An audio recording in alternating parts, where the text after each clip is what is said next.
Welcome to LoanBeam Babble. Welcome to LoanBeam Babble. Welcome to LoanBeam Babble. Welcome to LoanBeam Babble.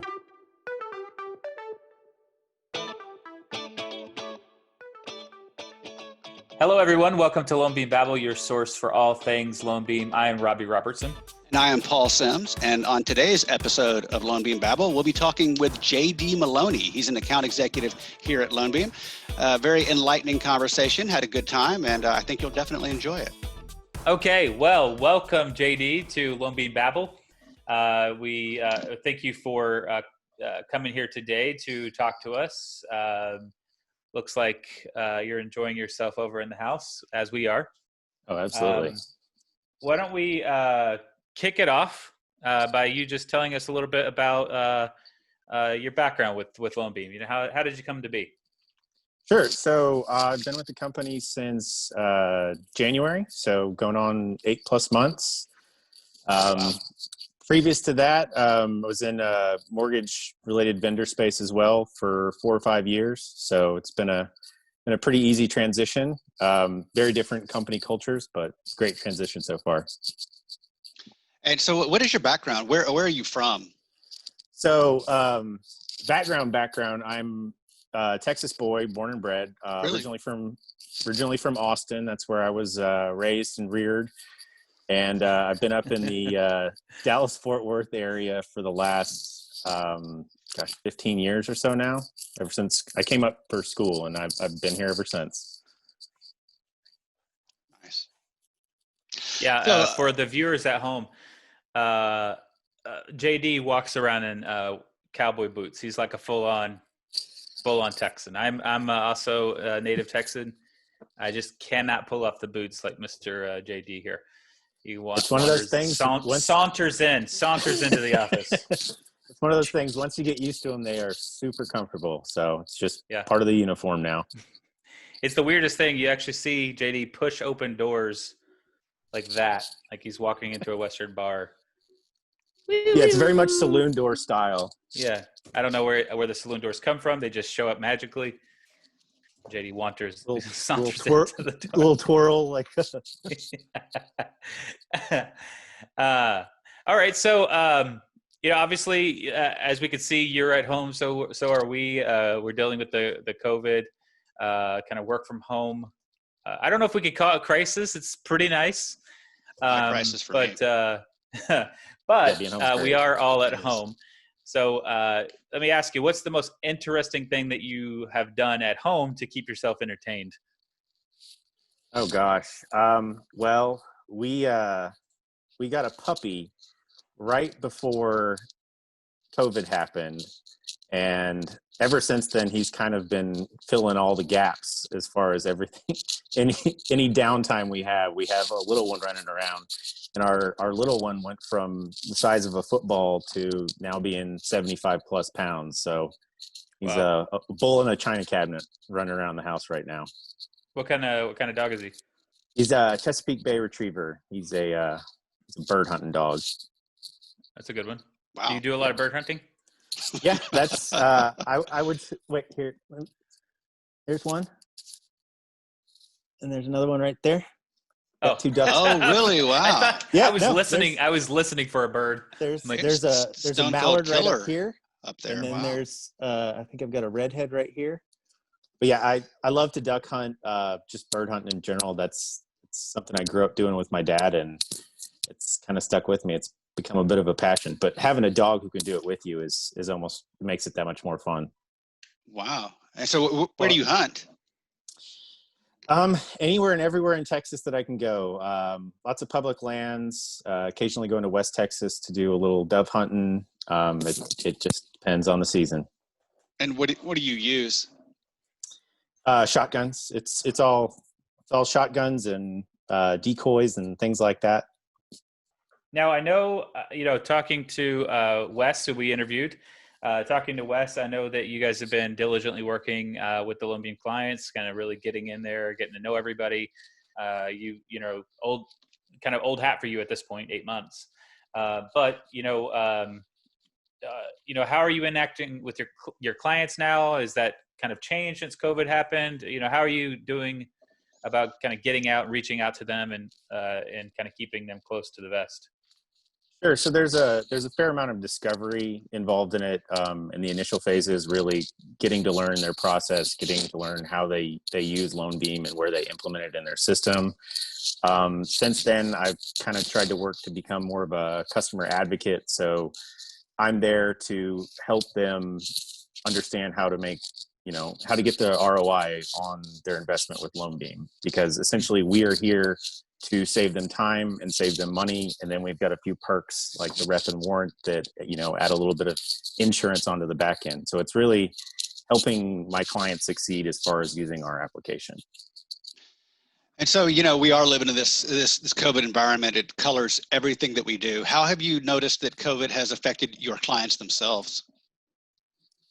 To be honest, it's different because I can't necessarily go in person and meet with my clients. So that's something I've been accustomed to previously working in more of an outside sales facing position. So, there's less face-to-face, less handshaking, and much more Zoom calls, meetings, and long email chains. So that's really been the transition for me, is, not being able to travel and make those relationships in person. So let me ask you, you mentioned ROI, kind of being an advocate for the customer and all that. Like, for you, maybe there's a success story, maybe it's just something that you kind of come across through several customers. But, what are some of the things that are working with customers to make sure that they're using it really well, they're implementing where they should, getting the most ROI, as you say? So a lot of it, I do by tracking kind of the usage of the account and what it looks like over time. And then I'm going to overlay that with what the market is showing right now. So if I have a customer who's using it less, even though the market's on fire, then that's, a good opportunity for me to reach out and see if we just need to connect the dots, if it's a matter of looping in Paul and getting more training for their user base, or if it's just simply a policy issue where we need to show them where in the process to implement LoanBeam so that it's easier for them. Because like I said, we're here to save them time and money. So for you, what has been kind of, where do you feel like is the best place to put that in their process flow in order to get the kind of biggest bang for their buck? So really, turn times are always a big deal. And anytime you can get it at a document collection point, so you're getting it on the front end, that way it's run and it's ready to go as soon as it gets to underwriting. So they have everything in front of them that they need and they can roll with it. There's no more submitting and waiting for something to come back. Gotcha. Nice. Yeah, I know we've had a lot of success with LOS integrations, POS integrations, like that. Like to your point, getting it up there as front of the process as possible. Yeah, exactly. Making it as simple as possible. That definitely keeps the ball rolling. Now, I know you're a big part of the implementation new clients. So, have you had maybe a user story or a client story as of late that maybe they just recently onboarded and they're really enjoying the product so far? Any stories like that to come to mind? Absolutely. So typically speaking, when we onboard somebody, we would, I walk them through the features of the product, how the platform works. I'd set up their admins and things like that. And then I would kind of tee it up for Paul and set them up for training to get more of an in-depth look at how the product works. Recently, though, we had a customer who requested that we do a video with them as kind of a rollout campaign. And Paul and I worked in tandem to kind of give a quick elevator pitch on, what LoanBeam is and how it's valuable for their company. And then Paul comes in with, a quick explanation of the process, whether that's via Encompass or straight through our dashboard. And they use that as an internal rollout. So their internal marketing team sent that out to their different branches and use that as a way to generate some interest and kind of get everybody into the fold so we could get them trained and get them up and running. So JD, everyone is working from home. It's definitely an interesting time, a different time. What do you do during the day? How do you structure your day to be able to stay focused stay on task, and keep in touch with your clients? What is a typical day like for you? So in our household and with COVID, it's really maneuvering within your family's needs and everything like that. So I'm much better in the morning. So I typically am the first person awake, up making coffee, and then immediately starting to engage with my clients. As with any family where you've got moving parts, you have to step away for a second here and there, but it's really about finding the need for the client and finding when they can engage with me. So if I have more success in the morning, then that's when I'm going to try and be on the phone with them as much as I can. If it's in the afternoon, I go there as well. But really, it's meeting that need of the client. So if there's a certain time of the day that they need to meet, whether it's Friday at 6 p.m., then I'm your huckleberry.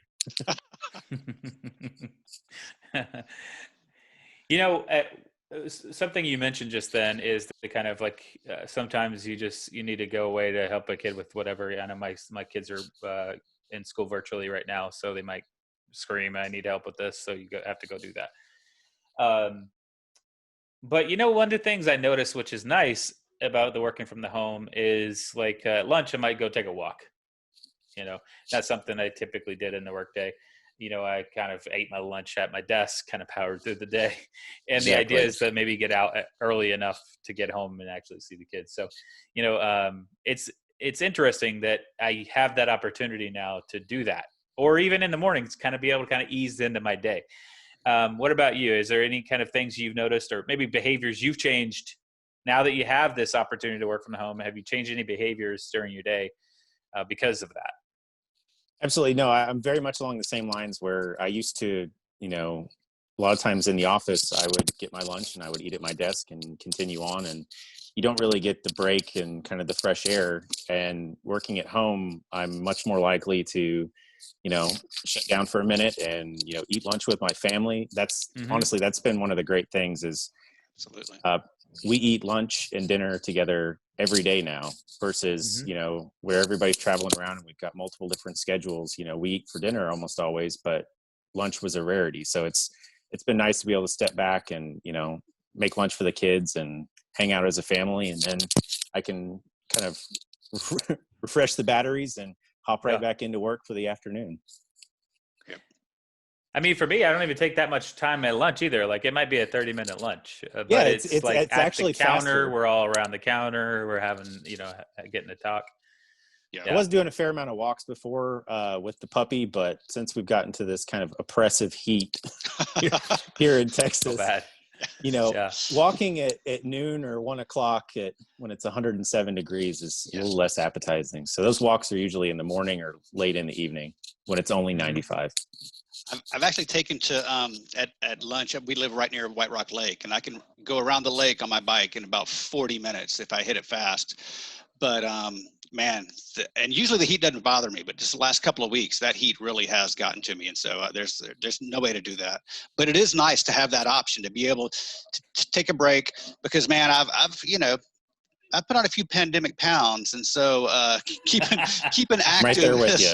has that's one of my saving graces. But also being able to spend time with my girls. Now, right now, Robbie's kids are back. Mine are not yet. So when my girls are back, we're going to have probably 4 simultaneous Zooms going at any one time. I don't know how the bandwidth is going to handle that. But aside from fighting over office space, office time, whenever we have to actually speak, I've really enjoyed spending the time with my family. It's been 5 months, and I'm not tired of it yet. Yeah, I'm with you there. We definitely had to upgrade to fiber to to be able to handle the bandwidth of because I'm here in this part of the living room, and this is where I've got my desk, and I'm kind of segmented. And then my wife is also working from home, and she's got a desk that we've kind of put in our breakfast nook. And then, as the kids are in school, we have to kind of triangulate and move around as a team, whether they're in their bedrooms or in the living room. So it's definitely been entertaining. I'm noticing it since my kids have been back there because they're on the Zooms all day, and I'm definitely noticing it even right now with you guys kind of popping in and out. I have said it's like the quality of life has improved. We're like you got the COVID outside, so that's obviously a threat, and it's you always have that in the back of your mind. But the quality of life has improved in that I don't have to fight traffic every single day. We have gotten a better, closer relationship. I get to take a walk, get some vitamin D on my body. It just overall, it's just kind of better quality. Now, I'm a guy who likes to go in the office, but honestly, this makes me feel like, like 1 week a month would be good. I think I could agree with that. It's one of those, maybe a couple days a week at most, and you can get most everything that you would need to do in the office done. But working from home, it's just more comfortable and it's more relaxing. Like you said, you lose the hustle and bustle of commuting and time lost there, and you end up with more time with your family, which turns into, a happier, more relaxed environment. And the thing is, like, I feel like the time at the office is best suited for like the brainstorming phase, the kind of getting something lifted off the tarmac. And once it's done, once you're past that, then you can go back to your kind of own little caves and do your work. And we've actually seen this in like open space offices. The open space concept was really popularized, and what they've noticed now is people are kind of taking over these small conference rooms and kind of trying to, push themselves off to these corners, because when they actually need to get work done, they can't, because there's so much going on around them, and there's someone talking to them every 2 minutes. Yeah, and what so shiny object there's a is that balance over here? What's over there? Very much so. Exactly. Yeah. With what we had in the office, we had a pod. So the group of AEs I work with, we're all very collaborative, and we all sit there facing each other. So it was very nice in the beginning as we kind of come up to speed with LoanBeam and everything that we have to offer, being in that environment. But now that we've been remote for so long, we've all learned to kind of adapt. So we all have kind of a weekly call, and we've got our weekly Teams messages, and we still have that collaborative nature, but, obviously with quite a bit of distance. So it's been interesting. I think technology has really kind of helped in this environment. If this had happened 10 years ago, where we didn't have instant video conferencing with anybody on earth, it might have been a much different situation. But now I think this is kind of, we do have the ability to communicate when we need to, and interface, face to face, but not when we don't. Absolutely. Yeah, this would have looked very different 10 years ago.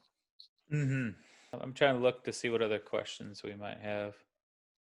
I really like these last two, so we got just a couple more, and then we'll let you have your day back. But one that we had down, I think is really interesting, is do you have any role models? Anyone that you kind of look up to? Anyone, whether that's business, personal, whatever, that you really, you kind of go to them. Maybe they're someone you go to actively, or maybe someone from afar you just kind of admire what they do and you try to emulate that.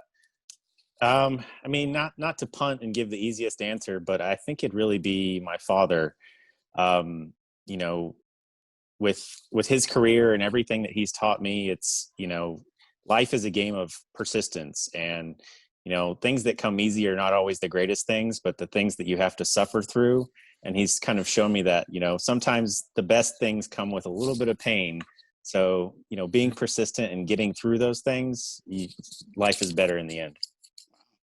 All right. So one last question, JD. What are you passionate about? Well, being a Texas boy, I think barbecue just is in my blood. All right. So about 15, 20 years ago, I inherited a offset smoker from my dad that he had Inherited. That's legit.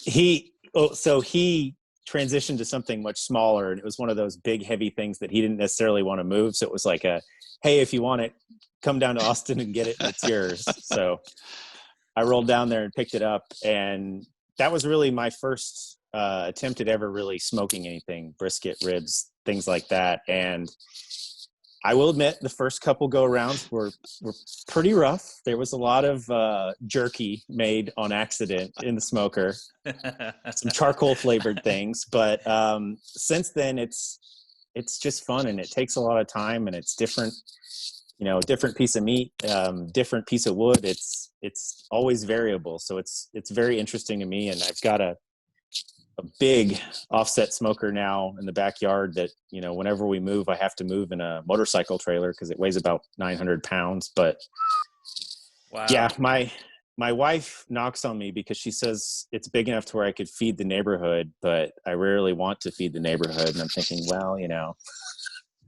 it's big enough for when I need it, but it's also small enough to where I can use it for the family. So that's been kind of a perk of working from home, is my smoker's 30 feet from my desk. So it's not difficult for me to keep that going while staying productive during the day. Yeah.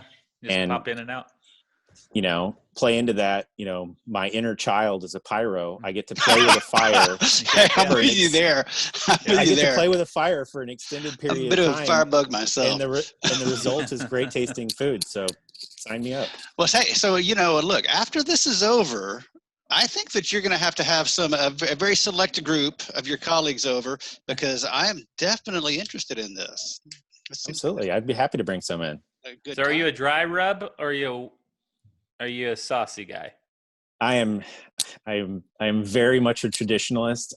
If you need sauce, then your meat wasn't done right. So it's dry rub, and the type of wood you use is probably the most important. That and the cut of meat. Like I said, if you need sauce, you might as well be cooking bologna. All right, JD, that was honestly really fun. I really enjoyed hearing about what interests you. Didn't know you were that into barbecue, so that's kind of fun, and a gun enthusiast, or at least a bird enthusiast. Can you say you're a bird enthusiast? I would say outdoorsman with a passion for bird hunting. There you go. Not necessarily a gun enthusiast. Outdoorsman. Yeah. So we enjoyed hearing about those stories nonetheless. And actually, we learned a lot about LoanBeam, how it kind of plugs into the lender's kind of system, and how it works when it's working well, how it's supposed to work. So thanks for that. I don't have anything else. Paul, do you have anything else? I do not. All right. Excellent. Well, thank you both for having me. I appreciate it. It's been fun. Yeah, it was fun. So thanks for showing up, JD. Enjoyed it. Thanks for showing up. We'll talk to you later, guys. Bye-bye. Well, that was a very interesting episode of LoanBeam Babble. I really enjoyed hearing from JD. I did not realize that he was a bird hunter, and I honestly didn't realize he was that into barbecuing. Definitely an outdoorsman. Yes, absolutely. And I didn't know that he wore boots. I never noticed that. So nice little takeaway. Definitely learning something here. Educational at the least. Mm-hmm. Yeah, I really, I thought the most interesting thing about the interview, though, was his interactions with the customers, and I felt like he gave the most relevant examples of how LoanBeam fits in the lender system, and how it works to kind of improve ROI. Yes, all about the process. Absolutely, getting that integrated. All right, everyone, that is it for this episode. Please like and subscribe so you can be abreast to each new episode of LoanBeam Babble. But that's it for now. I'm Robbie Robertson. And I'm Paul Sims. We'll see you next time. Bye-bye. Bye.